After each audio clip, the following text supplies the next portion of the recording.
Buenos días, somos Isabel Morillo, Claudia Rábanos, Miriam Silva y yo, Emma Ruiz, y vamos a presentar nuestra unidad didáctica, la cual va de la expresión corporal. La expresión corporal es la forma más antigua de comunicación entre los seres humanos, anterior al lenguaje escrito y hablado. Es el medio para expresar las sensaciones, sentimientos, emociones y pensamientos. De esta forma, se convierte en un instrumento irreemplazable de expresión humana y permite ponerse en contacto con el medio y con los demás. La expresión corporal busca el desarrollo de la imaginación, el placer por el juego, la improvisación y la creatividad. El resultado es un enriquecimiento de las actividades cotidianas y del crecimiento personal. Además, gracias a ello, enseña a encontrar modalidades de comunicación más profundas e íntegras, lo que repercute en el reencuentro con los demás. Gracias a ello, ayuda a descubrir los mecanismos de funcionamiento y gracias a ello también podemos trabajar en equipo, con los alumnos de clase, etc. En esta parte de la asignatura que engloba la educación física, está destinada a todo tipo de alumnos, ya que es una buena forma de que desarrollen habilidades sociales y que mejoren la comunicación entre los alumnos. También nos ayuda a observar el rol que ocupa cada alumno en el grupo y promover la cooperación y el respeto. Un objetivo es promover la cooperación y también la oportunidad de estar en clase con los demás. Los contenidos deben plantearse con una estructura clara y con ejercicios que ilustren en la práctica su aplicación reflexionada sobre los procesos artísticos, científicos y técnicos. A continuación, vamos a ver, en primer lugar, la justificación de la propuesta, donde veremos argumentos académicos que hemos seleccionado cuidadosamente para recolectar la información. Seguidamente veremos los resultados de aprendizaje. Más tarde veremos la propuesta del currículo en educación primaria. En cuarto lugar, veremos la presentación de los contenidos de nuestra propuesta didáctica. En quinto lugar, veremos las actividades que hemos realizado. Después veremos el sistema de evaluación y en el último lugar veremos los procedimientos de retroalimentación. Vale, ahora vamos a ver la justificación de la propuesta. Este proyecto lo hacemos para mejorar la comunicación no verbal, el crecimiento personal y social en el ámbito escolar, para la toma de decisiones, para que aprendan a trabajar en equipo, para resolver conflictos, también adecuarse a los cambios, controlar sus emociones y comunicar sus necesidades. Nos centramos en este tema porque es importante trabajar la comunicación para que no se presenten dificultades. Es importante para que los alumnos tengan las habilidades adecuadas y no presenten problemas, pues como por ejemplo se ven aquí la ansiedad, la agresividad, el aislamiento, la pérdida progresiva de la autoestima, bajos rendimientos académicos y el ausentismo o abandono de las actividades escolares. Vale, a continuación vamos a hablar de los resultados del aprendizaje que queremos transmitir, qué es lo que queremos que los alumnos sepan, comprendan y sean capaces de realizar. Es el conjunto de conocimientos, competencias y habilidades que los estudiantes deben alcanzar al finalizar el curso. Nuestros resultados de aprendizaje van a englobar los 3 planos propios de la educación, que es el cognitivo, el subjetivo y el psicomotor. Y las competencias que hemos abordado son conocer los objetivos, contenidos curriculares y criterios de evaluación de educación primaria, favorecer la integración de todo el alumnado y la cooperación entre ellos, fomentar el respeto entre los compañeros, identificar los diferentes tipos de actividades que se puedan expresar con el lenguaje corporal, aprender a interpretar diferentes tipos de estímulos mediante actividades que fomenten la escritura u oral, reunir tareas que fomenten en el alumnado la confianza y la capacidad de superación de uno mismo, desarrollar la creatividad y autocrítica en cuanto a la comunicación corporal y, por último, conocer la utilidad del juego como un recurso didáctico, así como diseñar actividades de aprendizaje basadas en principios lúdicos.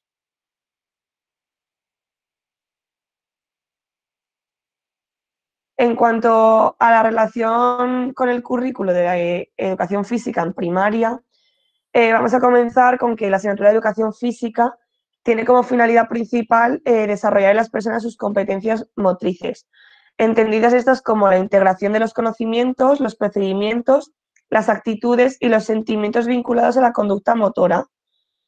Para su consecución no es suficiente con la mera práctica, sino que es necesario el análisis crítico que afiance actitudes, valores referenciados al cuerpo, al movimiento y a la relación con el entorno. Entonces, de este modo, el alumnado logrará controlar y dar sentido a las propias acciones motrices y así comprender los aspectos perceptivos, emotivos y cognitivos. En cuanto a los elementos curriculares de la programación de educación física, nos vamos a encontrar con 5 situaciones motrices que, en primer lugar, estarán las acciones motrices individuales en entornos estables, que suelen basarse en modelos técnicos de ejecución en los que resulta decisiva la capacidad de ajuste para lograr conductas motrices cada vez más eficaces. En segundo lugar, las acciones motrices en situación de oposición, que en estas situaciones resulta imprescindible la interpretación correcta de las acciones de un oponente y la selección acertada de la acción, la oportunidad del momento de llevarla a cabo y la ejecución de dicha decisión. En tercer lugar están las acciones motrices en situaciones de cooperación con o sin oposición, y en estas situaciones se producen relaciones de cooperación y colaboración con los participantes en entornos estables para contribuir, para conseguir un objetivo. En cuarto lugar, las acciones motrices en situaciones de adaptación al entorno físico, que lo más significativo es que el medio en el que se realizan las actividades no tiene siempre las mismas características, entonces se genera una incertidumbre y por lo general se trata de desplazamientos con o sin materiales. Y por último, la quinta es las acciones motrices en situaciones de índole artística o de expresión, que en estas situaciones las respuestas motrices requeridas son de carácter estético y comunicativo y pueden ser individuales o en grupo.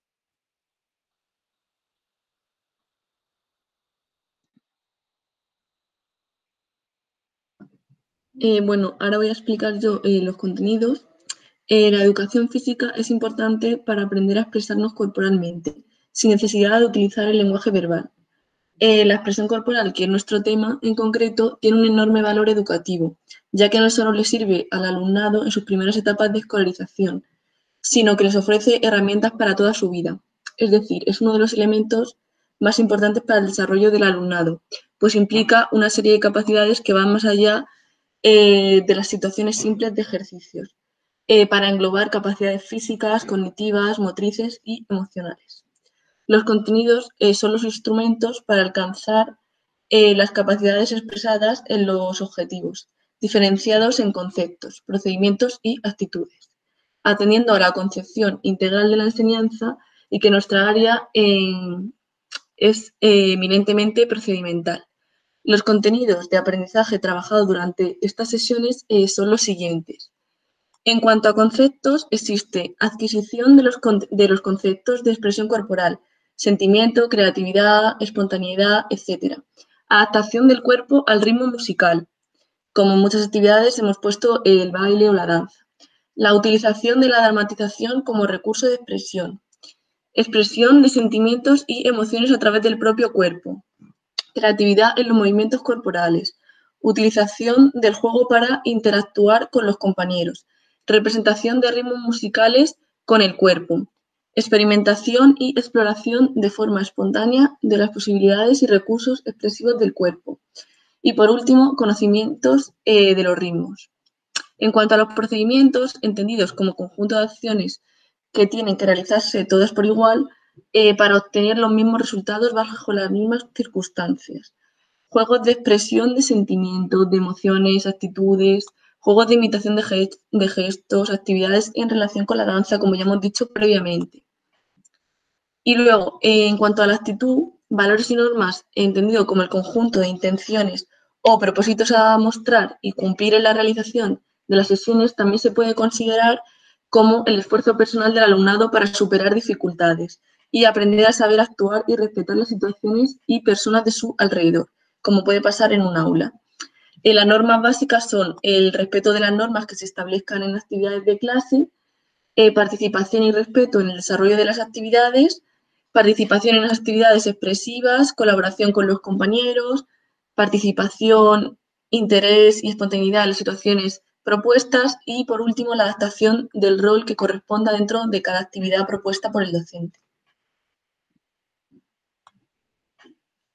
Vale, ahora os vamos a explicar cómo hemos hecho las actividades. Hemos realizado 12 actividades, 12 fichas de actividades para poder trabajar así el conocimiento sobre el cuerpo. Estas actividades son cortas, se realizan primero una introducción, luego realizamos 2 calentamientos y después realizamos 3 actividades sobre el tema tratado. Después haremos una vuelta a la calma y una reflexión para comentar qué tal ha ido la actividad y cómo, si les ha gustado, les ha costado algo por hacer. Tenemos que tener en cuenta también a día de hoy el COVID-19 para tener todos los riesgos y las prevenciones posibles en el aula. Vale. Según se vayan haciendo las actividades, irán aumentando un poquito más la dificultad de cada sesión para que vayan conociendo un poco más sobre su cuerpo. Vamos a hacer actividades de baile, vamos a hacer de equilibrio, de carreras, de ritmo, de dibujos con el cuerpo y de imitación, entre otras.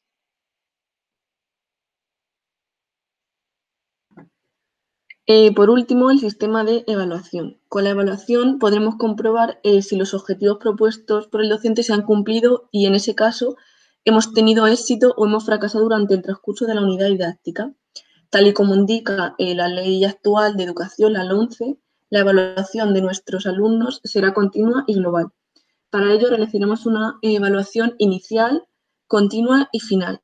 La evaluación inicial nos servirá para conocer los conocimientos previos que posee el alumnado. La evaluación continua, para detectar dificultades e ir adaptando la unidad didáctica a sus capacidades, intereses y motivaciones. Y por último, la evaluación final será el referente para valorar el proceso de aprendizaje considerando el progreso del alumnado en relación al trabajo que ha ido realizando en la asignatura, es decir, su evolución o su esfuerzo. La asignatura de Educación Física en Educación Primaria tiene como principales objetivos el desarrollo de las capacidades motrices, la adquisición de hábitos saludables, de conducta, la práctica de actividades físicas, deportivas y artísticas. La educación física contribuye a la educación en el cuidado de la salud y de la seguridad a través del conocimiento del propio cuerpo. El juego espontáneo y el reglado tienen un lugar importante en el aprendizaje y configuran una metodología que favorece el trabajo libre, al principio para ir atendiendo a normas y reglas cada vez más elaboradas que constituyen el fundamento del deporte. La metodología ha de ser práctica y establecer una progresión en la actividad, dosificando el esfuerzo desde actividades más cortas y frecuentes hasta las de mayor duración. También debe aprovechar las posibilidades del lenguaje corporal, favoreciendo actividades como la danza, como ya hemos dicho previamente, y en general las de expresión corporal en nuestro caso. Vale, voy a hablar de la ponderación de la nota. Para evaluar a nuestros alumnos vamos a contar con diferentes porcentajes que en total tendrán un 100% de la nota final. En primer lugar, para las capacidades cognitivas le daremos un valor del 20% de la nota final. En este punto podremos ver, por ejemplo, afirmaciones como conoce las reglas básicas de la actividad que vamos a realizar o distingue las posiciones que debe de tomar en la actividad. En segundo lugar, para las capacidades motrices, lo que vamos a evaluar es el desarrollo motriz de los alumnos. En este punto veremos, por ejemplo, cómo se desplaza el alumno, sus dificultades para realizar la tarea, sus facilidades, etc. En esta capacidad veremos cómo ayudarle a sus compañeros o la rapidez con la que hace el ejercicio.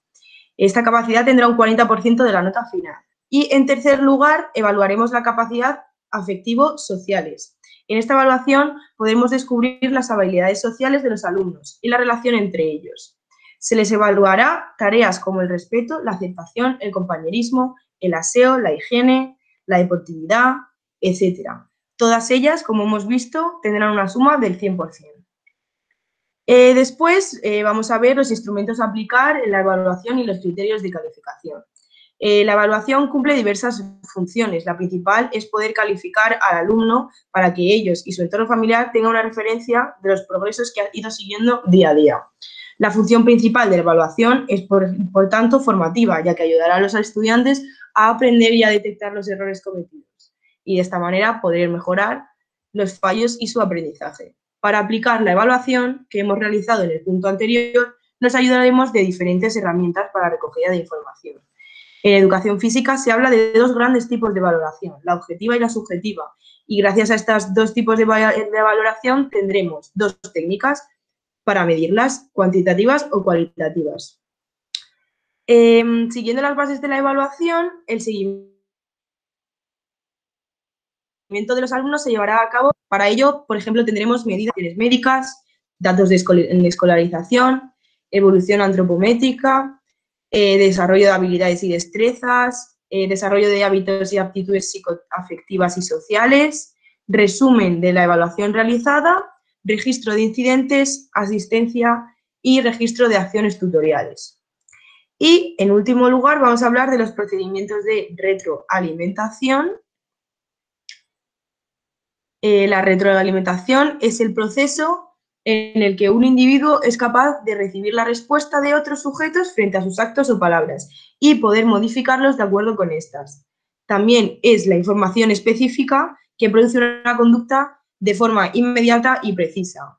Particularmente, el proceso de feedback hace una posible comunicación entre los miembros de un equipo deportivo, lo que propicia un constante perfeccionamiento de los actos formativos y deportivos.